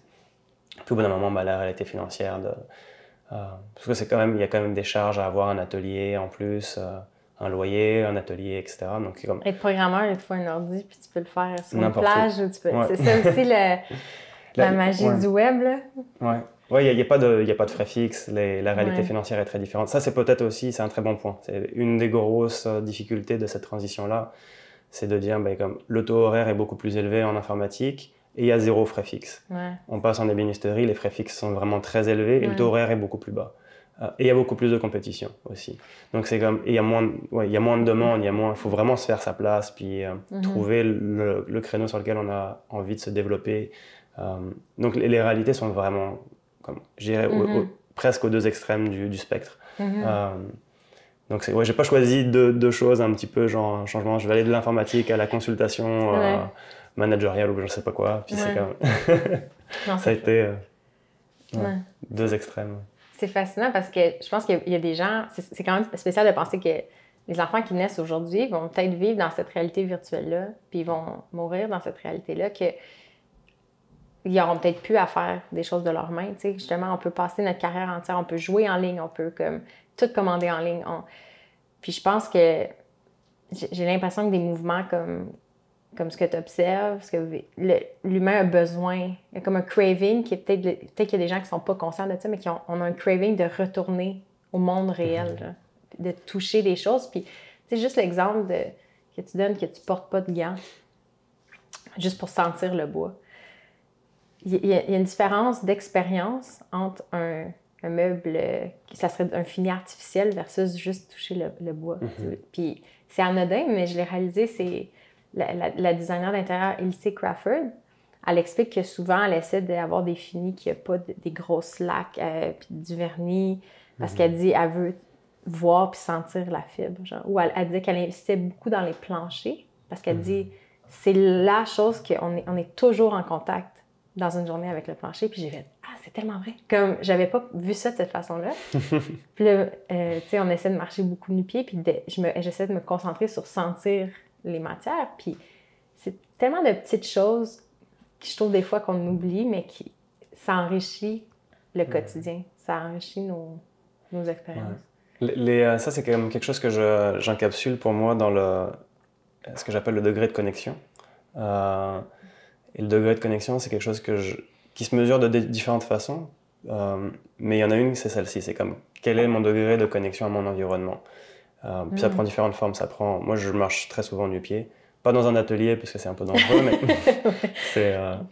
Quoi qu'à la longue, t'aurais peut-être de la corne, tu pourrais t'exercer dans la gravelle. Je marche en forêt, partout nu-pieds, donc c'est comme... Je l'ai déjà, mais c'est juste que comme des fois il y a des vis ou des clous et des choses comme ça, donc c'est comme... Oui. Et puis la CSST serait pas très contente. Ouais. Et non, c'est cap d'acier. Tu sais, c'est ça, les règles, c'est complètement l'inverse. Et donc... mais ouais, cette connexion-là est vraiment importante. Elle prend d'autres formes pour moi aussi, qui est... quand je mets quelque chose dans la rue, de comprendre qu'est-ce qui se passe avec. Ça ne devrait pas être magique de poser une poubelle dans la rue puis elle disparaît. C'est important de comprendre où est-ce que ça s'en va. Donc pour moi, autour de cette notion de connexion, il y a l'idée de comprendre ce qui se passe. On a ça avec l'hyperlocal, donc de dire je vais faire mon compost sur mon balcon. Donc je comprends le cycle complet de j'ai un fruit, éventuellement même je fais pousser mon fruit, je le consomme, puis je jette la pelure dans mon compost. Puis je prends ça, puis je le remets dans ma plante pour faire de l'engrais. Donc là, on est comme à un degré de connexion qui est très élevé. Puis après, on a des degrés de connexion qui font juste dégringoler à partir de là, où on pose quelque chose dans la rue, puis ça disparaît. Puis on ne sait pas ce qui se passe. On ne sait pas que la majorité de nos vidanges à Montréal partent et sont enfouis à Terrebonne. On ne sait pas que... Concrètement, il y a comme une déconnexion complète vis-à-vis de ce qui se passe avec notre environnement et puis nos actions. Puis ça prend aussi d'autres formes pour nous au quotidien dans le projet, qui est degré de connexion qui serait très élevé, c'est de pouvoir aller rencontrer le client en tant qu'ébéniste, voir le meuble, parler avec la personne sur ce qu'elle veut faire. C'est la même personne qui récupère le meuble, qui travaille dessus, qui la ramène, qui communique tout au long du projet avec le client pour lui dire ce qui se passe, c'est quoi les bonnes surprises, les mauvaises surprises. Vu qu'on est dans la restauration, c'est pas toujours... une ligne droite, des fois il y a des petites courbes. Et puis ça, personnellement, moi, c'est ce qui me plaît. C'est comme, tu parlais tantôt de ne pas devenir une immense usine, c'est quelque chose dont on ne veut absolument pas. On ne veut pas devenir une grosse usine qui va traiter tous les meubles de Montréal. On veut garder cette taille humaine et cette petite équipe pour pouvoir garder ce type d'échange-là avec les gens. Ça, pour moi, c'est un très haut degré de connexion. Puis en ce moment, je n'ai pas trouvé une solution pour combiner croissance et connexion. C'est comme s'ils étaient opposés l'un à l'autre. Donc parce qu'après, c'est comme on fait croître un projet, puis finalement, il y a un gestionnaire de projet qui va parler au client, qui n'est pas ébéniste, donc qui n'a pas nécessairement les compétences, qui lui doit coordonner l'ébéniste, qui ensuite va envoyer un transporteur, qui ensuite va envoyer... puis on perd complètement la connexion. Donc c'est comme il n'y a plus de lien entre la personne qui va toucher le meuble puis l'utilisateur final. Puis ça, c'est quelque chose qu'on a vraiment tout le temps en conscience quand on prend des décisions, de dire comme on veut garder un niveau de connexion qui est le plus élevé possible. Il y a une réalité économique aussi. Donc c'est comme ça coûte de l'argent d'avoir un ébéniste qui est comme une personne qualifiée dans un atelier, s'arrêter pour aller faire une livraison, où plus de gens auraient la capacité de faire ce travail-ci. Mais c'est quand même très important pour nous que ce soit qu'il y ait cette relation-là. Donc c'est garder de la connexion le plus possible. Et puis ça, c'est du travail, il faut le vouloir. C'est plus facile de prendre les poubelles, de les mettre dans la rue, puis qu'elles disparaissent. Ouais. Comme tu dis, c'est magique, c'est comme puis on y pense plus. Puis là, je pense que le web, c'est ça, le web et les nouvelles, ça a un empreinte des fois vraiment négatif sur nos cerveaux, mais ça a aussi le bénéfice que ça nous a ouvert, ça nous fait voir les conséquences de nos actions de plus en plus. T'sais. Mais le degré de connexion, ça me fascine, cet enjeu-là de dire garder la connexion puis croître. Moi, tout, c'est un dilemme j'y réfléchis déjà, on est juste moi puis Vince en ce moment, là. Mais on dirait qu'il y a une partie de moi qui a plus peur du succès que de l'échec, parce que je me dis, comment est-ce que tu gères justement ce besoin d'expansion-là, mais que tu veux garder quelque chose d'humain? Puis là, je me dis, peut-être que ça va être la création de cellules, tu sais, de dire, au lieu d'être une entité juste qui fait, juste continuer de grandir, mais c'est de créer des espèces de pôles où, comme, on autonomise les gens ailleurs, puis ils deviennent en contrôle de leur communauté, puis je dis, en tout cas, on s'en reparlera, mais de modèle de gestion. On aura possibilité d'en reparler parce que c'est très proche du modèle qu'on veut développer aussi. C'est cette idée d'emmagasiner. En fait, on est une sorte de gros laboratoire. Concrètement, ce qu'on fait, c'est de tester beaucoup de modèles différents. Toute l'année dernière, ça a été une période de test. Tester différents marchés, différentes manières de... Parce qu'on veut que ce soit réutilisé, donc c'est bien de faire de la réparation, mais s'il n'y a pas une réutilisation derrière, ça ne sert pas à grand-chose. Donc c'était beaucoup de faire de tests pour évaluer ce qui fonctionne et ce qui ne fonctionne pas. Avec cette vocation-là au final, avoir un package où on peut dire aux gens, vous pouvez commencer ce projet-là avec, mettons, 20 ou 30 000 $. Ça vous prend un espace de telle taille, vous avez besoin d'un entrepôt de telle taille. Fait que même pas des franchises, mais comme les gens... En fait, ouais, ça pourrait être une franchise dans le sens où les gens pourraient avoir accès à un package qui leur dit exactement comment... Ça peut être un livre, ça peut être... Ça n'a pas besoin d'être une franchise où ça appartient. Mais après, il y a la mutualisation de l'effort de communication. Ça, c'est quelque chose où je pense qu'il y a beaucoup plus de valeur à mutualiser l'effort de communication que d'avoir plein de petits trucs indépendants, parce que c'est comme beaucoup d'énergie aujourd'hui de se faire connaître. Ouais. Donc je pense que ça, c'est quelque chose qui pourrait être mutualisé. Mais après, c'est sûr que comme chacun fait dans son quartier, puis chacun a des réalités différentes. C'est-à-dire qu'un quartier ne va pas vendre les meubles au même prix qu'un autre. Donc chacun peut s'adapter parce que les loyers ne sont pas les mêmes, peut-être que comme, le coût de la vie n'est pas le même. Donc chacun peut aussi modifier son modèle localement. Mais c'est vraiment de trouver une sorte de formule de base que les gens peuvent... utiliser. C'est quelque chose que fait beaucoup Precious Plastic. Je ne les connais pas. Là, ils étaient en Allemagne, puis c'est vraiment cette idée de de fabriquer des machines, de mettre en ligne tous les plans pour la fabrication des machines, de trouver c'est quoi la taille d'une usine de recyclage locale, pour que n'importe qui puisse commencer à faire ça. Récupérer le plastique localement, le transformer pour en faire des objets. Je trouve ça super intéressant. C'est comme beaucoup de partage d'informations, beaucoup de partage de tests, de connaissances, pour arriver à une sorte d'unité fonctionnelle. Puis ça, c'est comme quelque chose qui nous parle beaucoup. Ouais. Ah, c'est drôle. Parce que moi, mon rêve, c'est de construire l'Atlas du mouvement. On a trouvé ça. Au début du projet, là, pendant un instant, là, j'avais pensé à appeler ça Atlas. Parce que moi, j'aime la connaissance, puis je suis une collectionneuse, mais là, je me disais, je ne veux plus collectionner des objets physiques parce que ça demande de l'espace, puis il faut de l'entreposer. Mais là, je me disais, OK, je mets des idées, tu sais, sur le web, tu peux l'emmagasiner d'une certaine façon. Fait que là, créer un atlas du mouvement, puis de trouver les façons, les jeux que les gens... Comment un humain bouge. Puis de voir dans le monde, c'est quoi les jeux, tu sais, les jeux de notre enfance, les comptines ou... Toute cette connaissance-là qui est partagée, puis que c'est pas nécessairement inscrit nulle part, mais que ça pourrait inspirer d'autres personnes ailleurs. Ou avec Participation, on a découvert des jeux autochtones super simples à faire, puis il y a tout l'aspect culturel aussi qui embarque. Fait que là, c'était de dire, OK, un jour, je vais faire une tournée, comme je veux aller voir dans le monde ce qui se passe, mais je me disais, est-ce qu'on crée justement des unités ou t'expliques aux gens comment se montrer un studio, puis que moi, je deviens plus une connexion à eux, qui, eux, créent leur propre contenu, puis que là, tu gardes l'identité propre de chaque communauté ou peuple, au lieu de juste, avec le point de vue de Montréal, comme un peu rendre ça tout à ta saveur. Tu sais, fait en tout cas, mais... c'est une grande question, parce que c'est comme... Ouais, je pense que ça prend beaucoup d'humilité et de temps de pouvoir s'imprégner d'une autre communauté ou d'un autre endroit. Moi, je le vois, parce que je ne suis pas né à Montréal. Ça prend du temps de pouvoir... T'es français? Moi, je suis français. Et ça fait 11 ans que je vis ici. Puis ça a pris... Même si j'ai comme fait un effort de m'intégrer, ça prend du temps. C'est pas quelque chose qui se fait en 2 semaines. On peut pas arriver quelque part en 2 semaines, dire comme... OK, je vais essayer de comprendre tous les enjeux et imposer quelque chose. Donc c'est... ouais, pour moi, il y a quelque chose vraiment à propos de prendre du temps. Donc, ça me parle beaucoup cette idée d'avoir plus des gens locaux qui vont développer quelque chose avec... Eux connaissent déjà ils vont pouvoir dire ça fonctionnera jamais ici. Puis ils ont probablement raison parce qu'ils ont grandi là-bas. ils connaissent les dynamiques, etc. Donc, je trouve ça intéressant de faire confiance aux locaux, de savoir ce qui est bon pour eux. Ouais. On s'en reparlera. Ouais. C'est la première fois qu'on parle de modèle de gestion au podcast. C'est quand même vraiment intéressant. Pour revenir au niveau de connexion, c'est fascinant comment... c'est ça, on est tellement déconnecté des modes de production, de toute la chaîne en fait. T'sais, on est déconnecté de comment les choses sont faites, d'où viennent les matériaux, les ingrédients, puis de ce qui se passe après.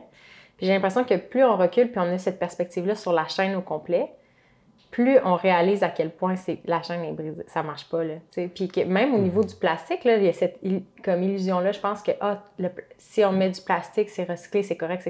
Mais là, tu commences à entendre que les centres de tri sont débordés. Il y en a qui ferment. Beaucoup de choses finissent à la dompe. Il y a des choses qui sont jamais recyclées.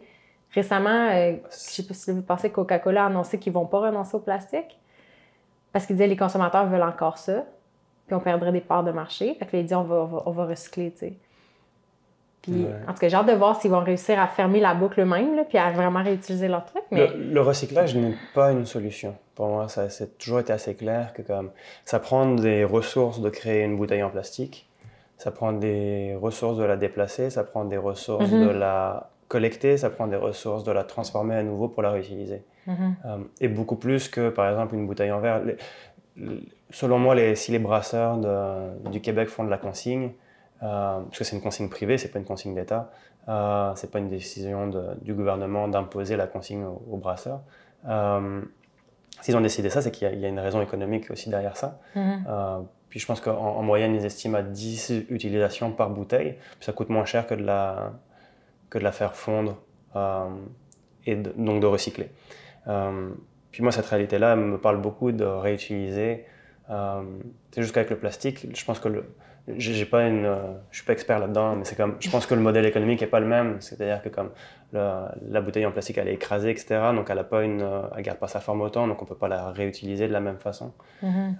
Donc le recyclage est pour moi pas vraiment un modèle qui fonctionne, qui a jamais fait de sens. C'est comme comme je disais, c'est le dernier maillon de mettre son meuble dans la rue. C'est un peu la même chose pour le recyclage. Pour moi, j'essaye de le voir comme ça devrait être le dernier maillon pour vraiment tout où on n'a vraiment pas le choix. C'est au niveau de ne pas consommer, première étape. Si on a vraiment besoin de consommer quelque chose qui va durer. Puis ensuite de le réparer, de le réutiliser, de le transformer. Et puis seulement quand il est en fin de vie, puis comme on peut vraiment plus rien faire avec, et ben là, on envisage de le recycler. Je pense que de faire la boucle au complet soi-même, peu importe c'est quoi, là, avec un objet, un meuble, sa nourriture, je pense que de le faire une fois, c'est ce qui te fait comprendre tout l'effort que ça implique, puis que ça rend ça, tu sais, le mot en anglais que j'adore, c'est meaningful, en français, significatif, c'est pas aussi sexy, mais c'est pas aussi comme puissant, on dirait, là, ça savais pas, mais tu sais, c'est pas aussi significatif. Puis d'avoir des réalisations complètement stupides. J'ai commencé à jardiner. Justement, je voulais faire mon compost. Il n'y en avait pas encore à Villeray à ce moment-là. Puis là, juste gérer les verres, là, que j'avais mal dosé mes affaires. Puis là, ils sortaient du bac. Puis comme, tu sais, juste après de dire comment, c'est juste un bac, comment je le transporte maintenant, tu sais.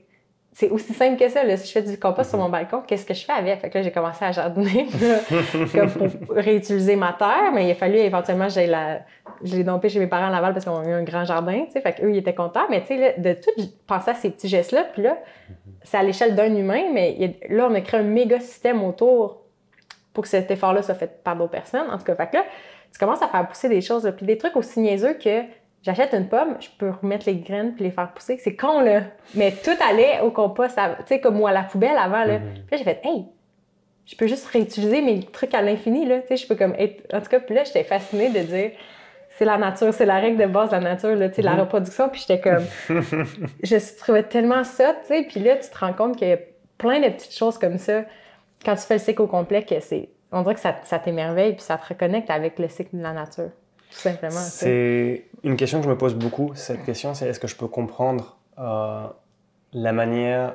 Comment est-ce que ça fonctionne? Ça, ce serait la première question. Comment est-ce que c'est fabriqué? Est-ce que je pourrais le réparer moi-même? Puis si ces questions deviennent floues, j'essaye de limiter comme ma consommation à cet endroit-là. OK. T'as-tu un exemple? Ben, un mauvais exemple, mais c'est les téléphones, les tablettes, ordinateurs, etc. C'est impossible pour moi de les réparer. Donc techniquement, ce serait quelque chose que j'essaierais d'éviter. Bon, c'est un outil de travail, donc c'est sûr que comme j'ai un ordinateur, mais c'est un bon exemple pour moi de quelque chose qui comme dépasse complètement le champ de mes compétences. Okay. Puis on peut prendre quelque chose de plus simple, parce que ça c'est quelque chose sur lequel j'ai commencé à agir, qui est ma voiture.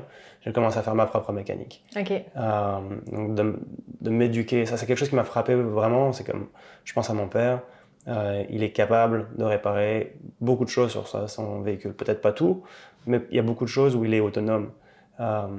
Puis j'étais dans la famille récemment, puis on a crevé, puis mon frère était comme, savait pas comment changer un pneu.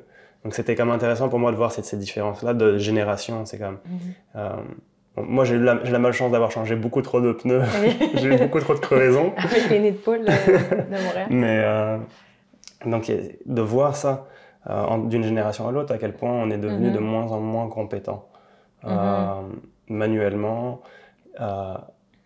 Et c'est quelque chose qui moi me surprend, puis qui comme fait pas de sens. C'est comme si c'était une régression en fait. C'est pas une amélioration. Donc à chaque fois maintenant, je me pose cette question-là pour les achats, pour une voiture. Donc j'ai longtemps eu des voitures que je pouvais pas réparer parce qu'il y avait trop d'électronique dedans. Puis ma dernière voiture, c'est une voiture super simple. Et je peux intervenir dessus. J'ai pas besoin d'avoir un mécanicien avec plein de connaissances en électronique, etc. Je peux intervenir sur ma voiture. Donc ça, c'est comme pour moi un bon exemple de quelque chose où j'essaie de rapprocher le plus possible de mes connaissances et ma capacité d'action sur ce que j'achète. C'est pas parfait, je suis pas encore mécanicien, puis c'est pas chacun son métier, là, mais c'est comme, il y a beaucoup de choses sur lesquelles maintenant je peux être autonome. Je peux changer des freins, je peux comme plein d'actions de base même, ça se fait. C'est comme c'est accessible, il faut juste le faire, puis prendre l'énergie de comprendre comment ça fonctionne. Puis c'est sûr que ça fait un peu peur. Là. C'est comme... Mais c'est de prendre l'énergie, puis je pense que puis j'ai l'impression qu'éventuellement, toi, il y a un certain momentum, il y a un cercle vertueux qui se crée où ce que tu comprends en mécanique doit t'aider en ébénisterie. Il y a comme une compréhension de certains concepts qui doit t'enrichir, puis plus ça va, puis plus tu sens que tu comprends le monde autour de toi. Vraiment, ouais. On a eu des bonnes réflexions sur la technologie récemment, moi puis Vince. On s'est tapé le Seigneur des Anneaux dans le temps des fêtes. Puis on a commencé à lire sur la symbolique de l'anneau, en fait. Puis je savais pas, mais Tolkien je pense qu'il fait la guerre. Puis pendant la Première guerre mondiale. Ouais. Puis lui, ce qui lui l'a vraiment blessé aussi, c'était de voir avec la révolution industrielle la destruction des habitats naturels. Ça m'a émerveillée, mais c'est pour ça que un des personnages emblématiques, c'est les arbres, dans certaines scènes. Puis l'anneau, mais je sais pas, on a vu différentes interprétations, mais une c'était que c'est la représentation d'une arme nucléaire, où l'homme, pour la première fois, avait créé quelque chose qui peut l'autodétruire. C'est assez fascinant quand on y pense avant. Qu'avant, il n'y a aucun moyen de détruire toute la planète en un instant. T'sais. 6 fois, je crois. On a 6 fois la puissance nucléaire de détruire la Terre. Puis c'était aussi une représentation plus globale de la technologie. Puis de dire, la technologie te rend plus puissant. Comme tout objet qu'on crée augmente nos capacités.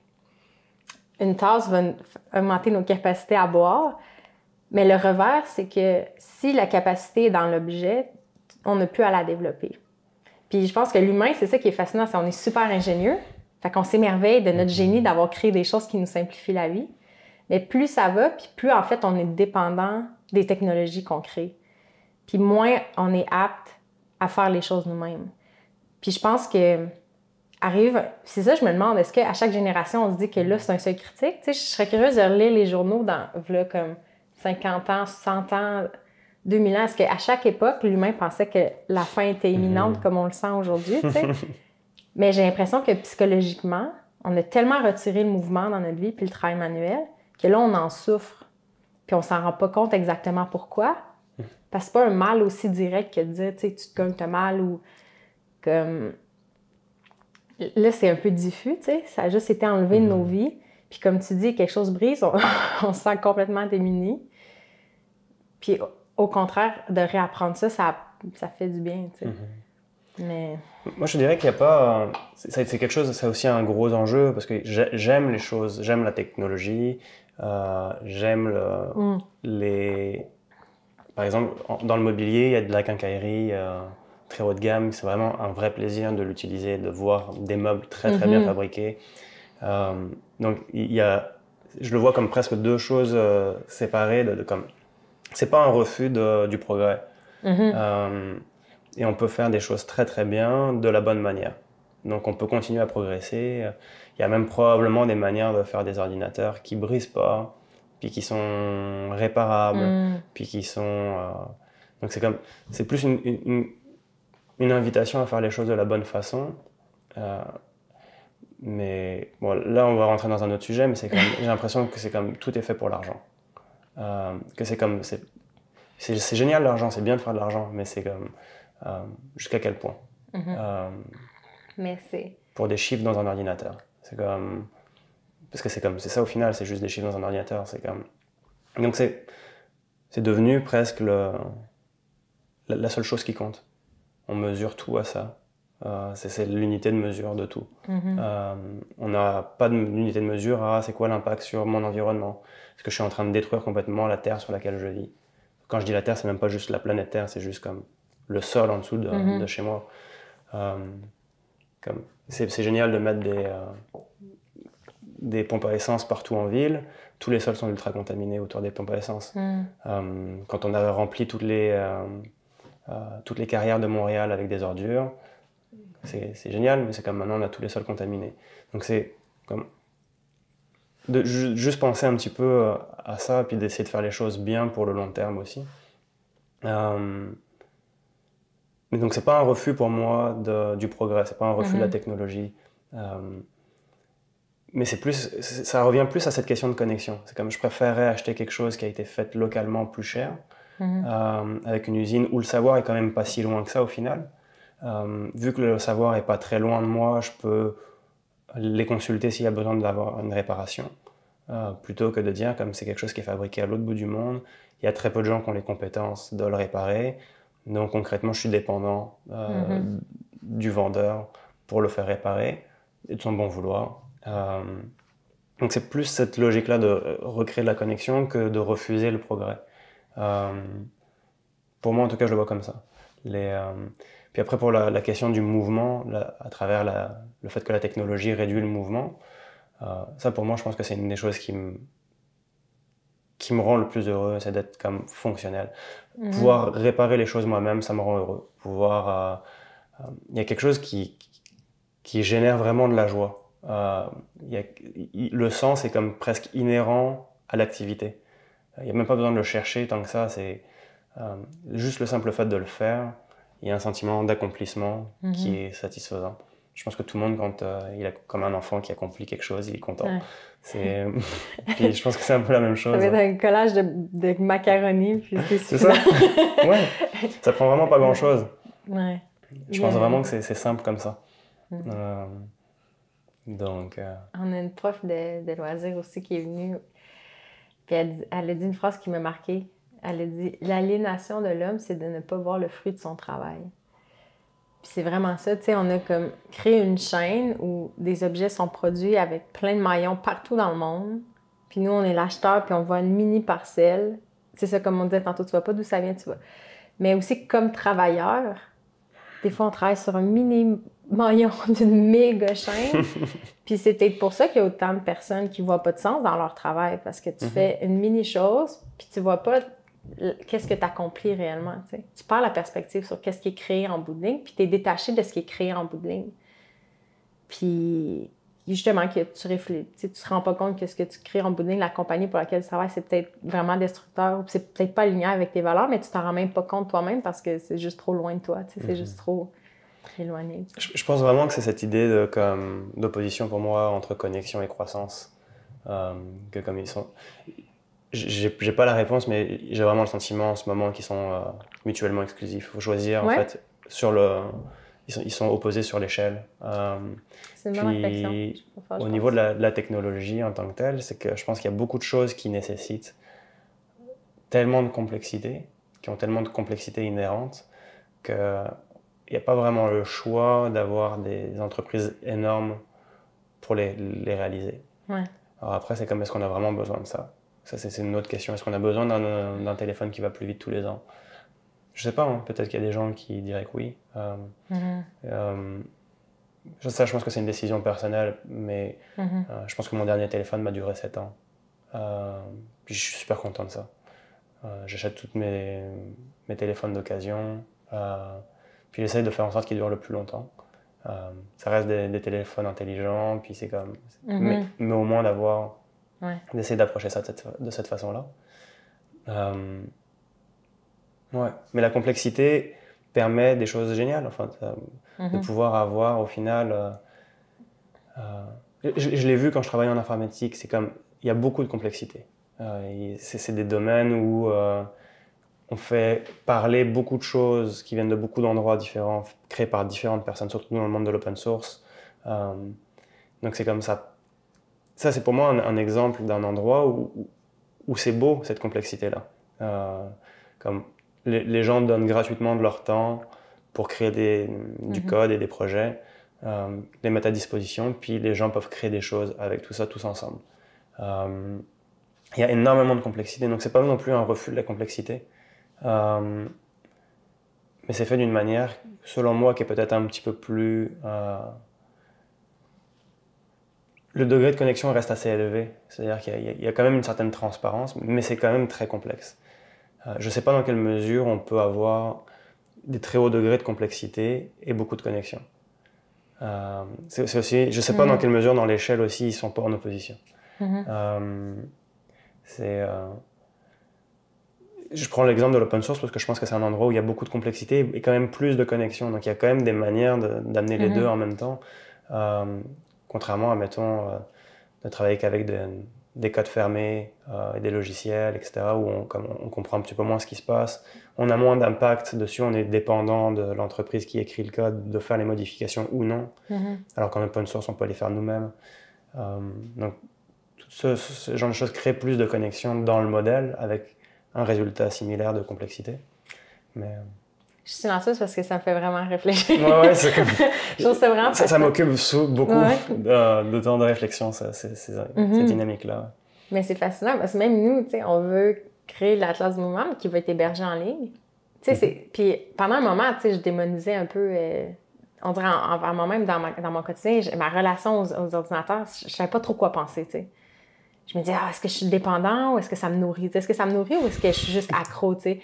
Là, j'ai comme réalisé, j'ai commencé à plus me dire, non, c'est un outil, puis j'ai le pouvoir de l'utiliser dans la direction que je veux. Fait qu'en soi, il n'est pas nécessairement mal, mais il faut que je sois consciente de l'impact qu'il y a sur moi, ça c'est sûr. Puis sur le web, il y a du contenu, c'est de la junk. Puis il y a du contenu, c'est vraiment enrichissant. C'est pas de dire « tout c'est de la junk » parce que non, il y a vraiment une grande disparité dans la valeur et la profondeur de ce qui est présenté sur le web. Puis il y a des choses, c'est du crack ou c'est comme manger des bonbons là, qui sont super succulents, mais ça te hook, mais t'as encore faim après. Puis c'est ça le modèle. C'est ça qui est particulier. T'sais. J'ai eu des discussions des parents sur des chats qui parlaient de Fortnite. Puis l'impact que ça a sur les enfants parce que c'est vraiment... les écrans, puis les enfants, puis le jeu libre, c'est aussi un enjeu vraiment fascinant. Puis je pense qu'on a une époque où on ne sait pas encore se prononcer. On ne se prononce pas trop dans le sens, avant 2 ans, pas d'écran. Mais là, après, c'est comme un peu plus nébuleux parce que ça a plein d'utilités. Puis c'est de dire, la responsabilité est sur qui, finalement? Es-tu sur le parent? Es-tu sur la compagnie? C'est des milliers de personnes vraiment ingénieuses qui ont conçu quelque chose pour être vraiment addictif. Fait que je pense finalement, nous, notre conclusion, c'était OK, non, il faut juste prendre conscience, puis si tu l'utilises avec conscience, puis tu modères certains trucs qui sont hautement addictifs, comme je pense qu'on peut se débrouiller. Puis finalement, c'est ça, nous, notre compagnie se fait à travers un ordinateur qui a grandement contribué à la sédentarité de l'humain. Fait que là, ouais, en tout cas, c'était un dilemme mais on s'est dit... Je te comprends très bien. C'est ça, mais l'ordinateur nous permet de rejoindre des gens, puis d'emmagasiner la connaissance d'une certaine façon que une tradition orale ou les expériences réelles, c'est pas la même chose, t'sais. Ça accomplit des fonctions différentes, puis la fonction de emmagasiner les idées puis de les partager, ça a aussi de la valeur, t'sais. C'est beaucoup de valeur, ouais. Mais... Pour moi, c'est que ça a été, quand je dis que ça a été tout un processus de 5 ans de sortir de l'informatique, ça a été aussi un processus d'être en paix avec. Parce qu'il y avait une volonté de dire comme je veux plus rien savoir de ça. Puis si je l'enlève complètement de ma vie, ça va aller mieux. Mais en fait, c'est pas exactement comme ça que ça fonctionne. C'est exactement ce que tu dis, c'est un outil. Puis c'est ma relation à l'outil que je dois modifier. Puis c'est la seule chose sur laquelle j'ai un pouvoir au final. C'est comme j'ai pas de pouvoir sur l'outil en tant que tel. L'outil, c'est un outil. On n'est pas dans Matrix, je peux pas je peux pas plier la cuillère. Mais par contre, je peux travailler sur ma... Peut-être que oui. J'ai écouté récemment beaucoup de Joe Rogan à ses podcasts. Il est fasciné par le sujet « Est-ce qu'on est dans une simulation? » J'ai récemment... En tout cas, ça me... Mais oui, excuse-moi, continue. On est dans un jeu, moi, j'ai cette idée. Ça me plaît bien, cette idée. Donc oui, la relation à l'outil. Puis c'est vraiment ça sur quoi j'ai un impact. C'est de comprendre c'est quoi ma relation avec cet outil-là. Est-ce que j'ai envie de le garder dans ma vie ou non? Est-ce que ça me fait du bien ou non? Est-ce qu'il a du bon ou du mauvais? Puis juste de mesurer, c'est quoi? Ça m'a pris du temps, maintenant c'est un outil que j'utilise, puis ça m'a pris du temps de ne pas faire un amalgame de tout. De pas te dire, ça c'est mauvais. L'ordinateur... C'est tout mauvais. Ouais. Je pense que c'est difficile parce qu'il y a un sentiment d'urgence pour les gens qui se documentent sur le sujet. Donc je pense que c'est comme quelque chose qui est probablement aussi conscient, dont tu es aussi probablement consciente, qu'il y a un sentiment d'urgence. C'est comme, on dit que un vol d'avion et puis tu as consommé ton empreinte carbone de l'année autorisée, techniquement. Enfin, c'est comme, mais en soi, on vit à crédit sur la planète. On parle, ça se rapproche à chaque année. Donc on a utilisé toutes les ressources très vite. Donc il y a ce sentiment d'urgence qui est réel aujourd'hui, comme les scientifiques en parlent beaucoup, de dire que c'est une réalité, et puis c'est pas une question, c'est pas un débat. Et je pense que ce sentiment d'urgence-là, pour moi, était très difficile de dire que en fait, si je veux vraiment inverser la tendance et puis participer à ça, les changements sont drastiques, sont vraiment drastiques. Mais une chose qui m'aide beaucoup, c'est qu'on n'a pas besoin d'une personne parfaite. On n'a pas besoin d'un ermite dans la forêt. On a besoin que tout le monde, collectivement, on ralentisse. Puis personnellement, je crois qu'il y a beaucoup plus d'impact parce que moi, j'utilise un ordinateur, mais que j'impacte 1000 personnes à ralentir, que j'arrête d'avoir un ordinateur, que j'aille me mettre dans la forêt en ermite.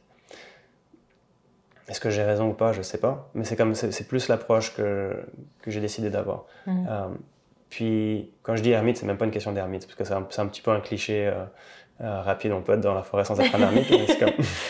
Je comprends absolument, parce que moi, c'est une réflexion que j'ai eue. Quand j'étais jeune, j'avais aimé le film Castaway, puis j'aimais Gilligan, puis Robinson, c'était Sucroé, une émission pour enfants qui avait été créée au Québec. Puis je me disais, c'est sûr qu'un jour, si je me retrouve sur une île, il y a une partie de moi qui va être vraiment heureuse, tu sais, parce que je vais avoir je vais me faire des bols en coconut, puis genre, je vais avoir la paix, tu sais.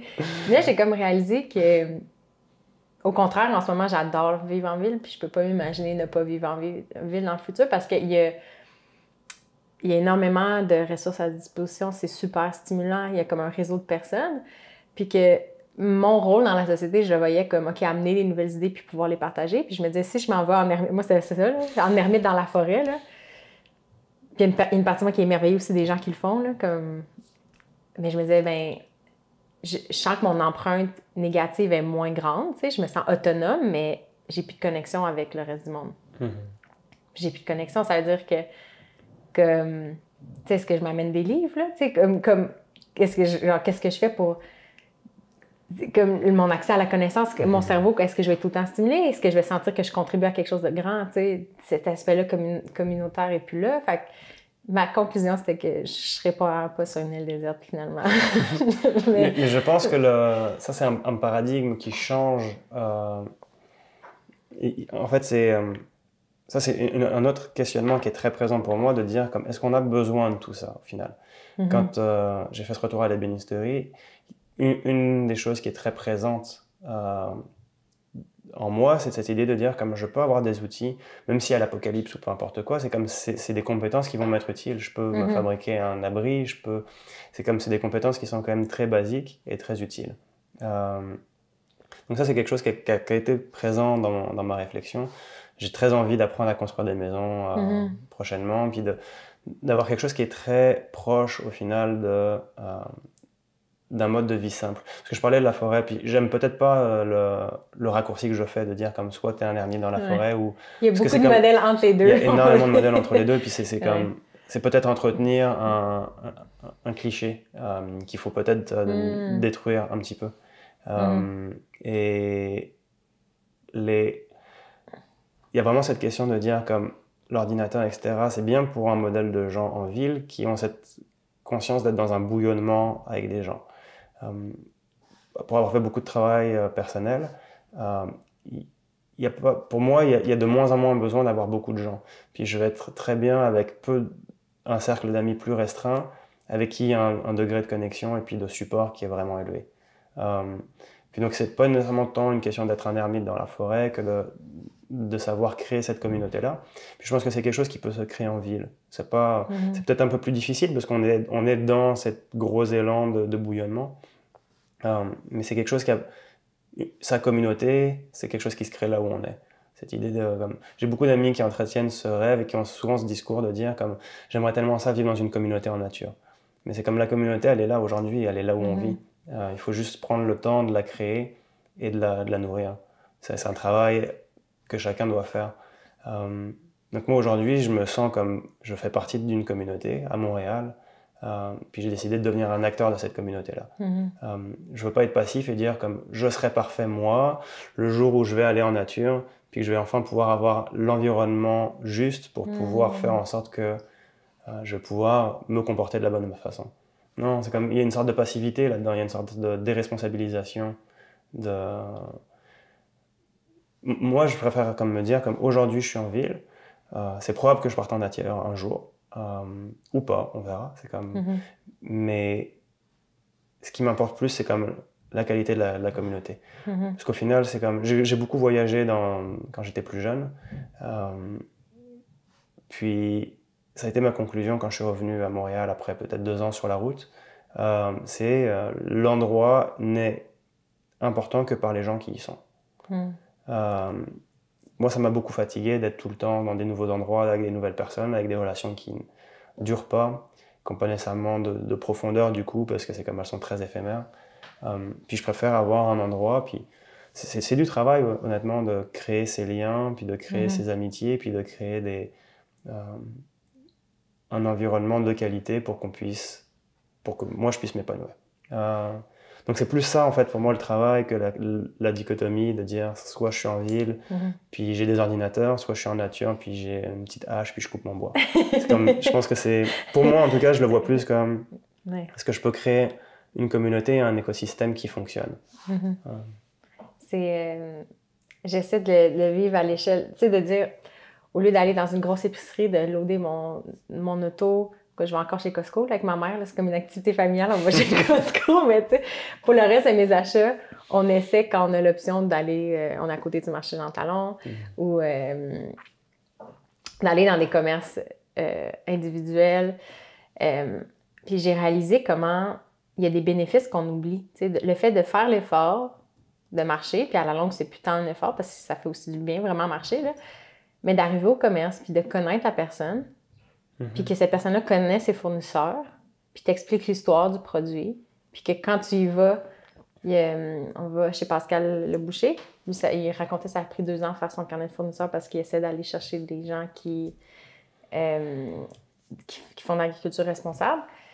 Ben, ma soeur aussi y va, fait que là, le gars est comme « Hey, j'ai vu ta soeur, là, non. » Fait que là, tu sais, comme on se raconte, puis là, ma mère, elle m'achète un certificat cadeau à Noël, puis là, elle vient il fait une journée où tous les producteurs sont là, tu peux les rencontrer. Puis là, c'est comme ma mère qui rencontre mon boucher. Il y a quelque chose de... Ce tissu social-là, j'avais pas réalisé au début à quel point c'est précieux. Puis maintenant, j'aime ça, tu sais. Puis comme, tu sais, pendant un moment, j'allais toujours acheter mes légumes à la même place. Monsieur Maccabé au marché Jean Talon, puis là, il me jasait. Puis là, il me disait « Mets ça dans ton thé, ça va te faire du bien aux articulations. » Puis là, il me raconte plein d'affaires. Puis là, ça fait 70... Comme il y a 70... Je sais pas il y a quel âge, mais je pense qu'à 70 ans, son cadeau de fête, c'est qu'elle allait visiter des fermes organique en Amérique du Sud, genre. Puis là, j'étais comme, il est tellement fascinant, puis ça, comme le geste, puis le mouvement, contribuer à une vie riche de cette façon-là, tu sais. Plus que, comme on revient au brûler des calories puis les abs. Il y a comme tout ce système-là qui se crée autour de nous, où la vie devient plus enrichissante. Tu sais. Ouais. Mais des bonnes... je regardais hier un documentaire sur Wim Hof. Puis l'acceptation de... Le confort dans l'inconfort. Puis c'est quelque chose qui me parle beaucoup. Donc c'est d'accepter un petit peu d'inconfort, puis d'être confortable dedans. Puis ça fait... C'est super simple en fait. Comme il est en train de démocratiser quelque chose, je pense, qui est très important. C'est d'accepter le fait que comme c'est tout à fait correct d'être inconfortable. Puis ça devrait être comme placardé partout. Avec les enfants, aux écoles, de dire comme... Le but, c'est pas d'être tout le temps confortable. C'est beaucoup plus important d'être confortable dans l'inconfort. Selon moi, en tout cas. Donc c'est très libérateur au final, parce que au début, ça fait peur. Puis quand ça se passe, c'est comme, OK, j'ai survécu, tout va bien. J'ai pas besoin finalement de me protéger dans un petit nid de cocon, dans un petit cocon de coton, puis d'être tout emmitouflé, puis de me protéger de tout. C'est comme, je vais survivre à l'inconfort. Pour mettre en contexte les gens qui ne connaissent pas Wim Hof, lui, il démocratise un peu l'exposition au froid. Je ne sais pas comment il décrit lui-même. C'est de la respiration, exposition au froid et comme visualisation et donc tout ce qui a à voir avec mettre une intention, puis donc c'est comme des expériences de respiration, puis de tolérer l'inconfort, donc à travers l'exposition au froid, que ce soit de rester dehors quand il fait froid, ou alors de faire des bains glacés dans de l'eau aux alentours de 0. Parce que l'exposition, moi aussi, ça a été une grande réalisation. Lui, il m'a permis de plus aimer l'hiver. Parce que avant, c'était dès que je sortais dehors puis j'avais un peu froid, je devenais comme irritée. Là. J'étais comme, c'est tellement désagréable. Puis maintenant, au lieu même d'investir dans un gros manteau à 1 000 $ qui survit à moins 40 pour pas que j'aie jamais froid, j'ai trouvé un manteau dans une friperie à 15 $, en grosse laine canadienne. Puis maintenant, quand il fait froid, des fois même, je marche le manteau ouvert parce que je me dis, l'exposition au froid, c'est bon pour le système, puis ça te renforce. Tu sais. C'est ça, c'est que l'inconfort, c'est dans l'adversité qu'on développe nos capacités puis notre confiance. Tu sais. Fait que si on s'expose jamais à des trucs difficiles ou des fois, comme tu dis, juste inconfortable, on est moins en moins apte à faire quoi que ce soit. Puis ça a pris une tournure extrême avec les enfants où maintenant, en santé publique, c'est un gros discours de dire, je sais pas si tu as vu ça passer, mais les parcs pour enfants puis les cours d'école sont rendus tellement sécuritaires qu'ils sont ennuyantes. Mais aussi, les enfants, ils savent plus rien faire, ils savent plus grimper. Si tu es intéressé par le mouvement naturel, c'est aussi... Ça se rejoint, là. De dire, ça, ce qui est dangereux, c'est pas de grimper aux arbres, c'est de pas savoir grimper à un arbre puis tu te donnes la gueule. C'est ça qui est dangereux, c'est de plus être capable de le faire, tu sais. Mais... Fait que, je pense que le temps passe, je vais juste checker là. On a fait notre heure et quart, mais peut-être que je serais quand même curieuse au niveau du mouvement naturel dans ta vie comme personnelle, là, c'était quelque chose qui t'intéressait. Est-ce qu'il y a quelqu'un que tu suis ou... Je ne l'ai pas suivi, mais il m'a vraiment appris énormément. C'est Jérémy Fizet avec... là, il a ouvert un nouveau centre qui s'appelle Replay sur Saint-Denis et Rosemont. Oh, OK, je ne savais pas. Et je vais noter. Si tu veux parler de mouvement, comme je pense que c'est la bonne personne. Puis après, c'est de la danse. Moi, j'aime beaucoup danser. OK. Que lui, il fait ou non? Non, ça, c'est avec quelqu'un d'autre. Okay. Je pourrais te mettre en contact avec une amie qui s'appelle Mel Sirois, puis qui a fait Inner Fire Dance. OK. Qui est... c'est ça, des superbes ateliers de danse. Donc ça, c'est si tu veux de mouvements, comme j'aurai quelques personnes à OK. Avec plaisir. Moi, j'adore découvrir des nouvelles approches. Puis je savais pas que... Parce qu'au début, quand j'ai découvert le mouvement naturel, c'est mon frère qui m'avait présenté Movenat. Puis il y avait quelqu'un, là, ça fait comme plusieurs années, là, ça doit faire peut-être 6 ans, qui à Montréal avait fait un atelier Movenat. Puis on est allé sur le Mont-Royal. Tu connais-tu Movenat? Erwan Naka, oui. Movenat, je me disais que sûrement que... Oui, il y a différents trucs qui existent. Il y a Movenat, il y a toute la vague Ido-Portal aussi. Là, ce que fait Jérémy Fizet, c'est son truc à lui, son système. Il est comme son... Mais il a comme énormément de connaissances. J'ai toujours adoré ses cours parce que ça change tout le temps. OK. Comme il a tellement de... Ah, ça me tente. Parce qu'après cette expérience-là, on est allé sur Montréal, puis on avait justement les mouvements de base. Pour les gens qui ne connaissent pas, les mouvements naturels, c'est-à-dire qu'il faut recommencer à faire des mouvements qu'on faisait. Tu parlais tantôt des enfants qui rampaient, sautaient, lancer, je sais pas, agripper. Il y a comme toutes sortes d'affaires comme pour jouer, se défendre, se débrouiller. Puis on est allé sur Montréal, puis on lançait des roches. On attrapait des bâtons comme de plein de façons. En tout cas, c'était juste... Il y a quelque chose de vraiment ludique puis le fun. Ça, c'est la chose la plus importante. C'est comme en m'entraînant avec lui, c'est comme j'ai jamais eu le sentiment de m'entraîner, comme on joue. Il y a quelque chose de... J'ai jamais eu autant de plaisir à... C'est pour ça qu'en fait, j'ai jamais été un gros fan du gym. C'est comme soit je fais des sports comme l'escalade, la slackline, puis c'est comme l'activité en tant que telle me plaît. Ou alors, si c'est un entraînement plus physique, il faut que ce soit très ludique, et que ça se passe avec... une exploration. Il amène aussi beaucoup de conscience sur comment est-ce que le corps bouge. Parce que c'est comme on peut vraiment vite bouger au-delà de nos propres capacités, puis faire plus de mal que de bien. Donc de juste ralentir pour comprendre vraiment comment le corps fonctionne, comment le corps se positionne. Donc j'ai beaucoup appris avec lui. C'est ça que je note son nom puis je l'invite. Mais je vais aller l'essayer aussi. Là. Ouais. Genre, ça m'interpelle beaucoup. Mais j'ai pas encore essayé son nouveau centre. Fait que ça fait pas très longtemps que c'est ouvert. C'était cette année, en 2010. Non. Donc l'année passée, en 2019. OK, parfait. Puis, je te redonnerai des nouvelles aussi. Si j'essaie. Puis, on pourrait aller ensemble. Mais oui, on fera l'initiation. Les gens qui aimeraient te suivre, suivre les gaspilleurs. Ouais. C'est quoi le meilleur canal pour te rejoindre? On a un site internet, lesgaspilleurs.com. On a Facebook, Les Gaspilleurs. On a également un Instagram, Les Gaspilleurs. C'est, je dirais, les trois canaux classiques. principaux. Ouais. Et là, on est en train de travailler pour lancer un blog. On va créer du contenu, justement, pour partager des connaissances. Et aussi faire comme des articles sur le design un peu, puis comme juste expliquer un peu plus ce qu'on fait et également autonomiser les gens. Donc, on a toute une série d'articles qui s'en viennent. Donc, ça, c'est aussi une bonne manière de garder le contact avec nous. Oui, c'est bon. Fait que, dans le fond, les gens ils peuvent retenir que s'ils ont un meuble usagé qu'ils veulent sauver, ils peuvent vous le confier ou le faire eux-mêmes aussi avec vous, puis apprendre.